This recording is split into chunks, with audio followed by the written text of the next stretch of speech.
Και ολοκληρώνουμε με τον κύριο Καλασμάνη. Ευχαριστώ, κύριε Πρόεδρε.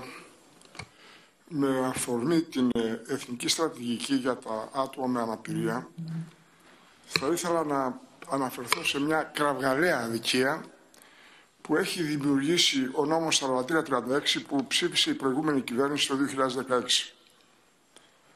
Με τον νόμο αυτό θεσπίστηκαν νέα όρια ηλικίας για την θεμελίωση δικαιώματος σύνταξης μελών οικογένειας με αναπηρία, δηλαδή γονέων, συζύγων, αδελφών κλπ.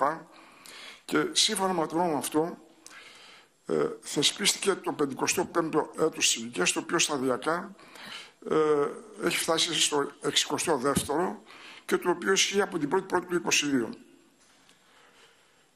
Αποτέλεσμα είναι οι εργαζόμενοι του στον ιδιωτικό τομέα να χάνουν το δικαίωμα να συνταξιοδοτούνται με 7.500 ένσημα και χωρίς όριο ηλικίας.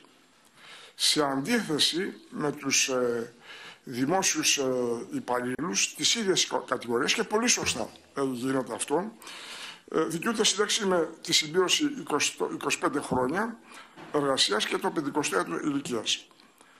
Έχουμε καταθέσει μια τροπολογία στην προηγούμενη κοινοβουλευτική θητεία και μάλιστα βλέπω τον κύριο Δαβάκη, ένας από τους 22 συνυπογράφοντες, και πιστεύω ότι σε μια ευνομούμενη πολιτεία δεν εννοούνται πολίτες Α και Β κατηγορίας.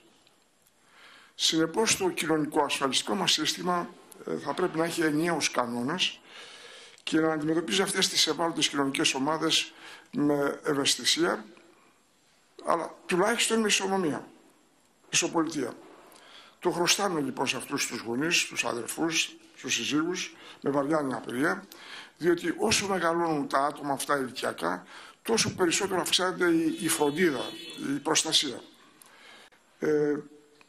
Πρέπει να υπάρξει κοινωνική δικαιοσύνη, την οποία το κοινωνικό σύνολο την επιζητεί και τη στηρίζει. Άλλωστε, το δημοσιονομικό κόστος είναι πάρα πολύ μικρό, με δεδομένο ότι τα άτομα αυτά με βαριά αναπηρία πάνω από 80% είναι πάρα πολύ λίγα. Η προηγούμενη ηγεσία του Υπουργείου Εργασίας την είχε αντιμετωπίσει θετικά.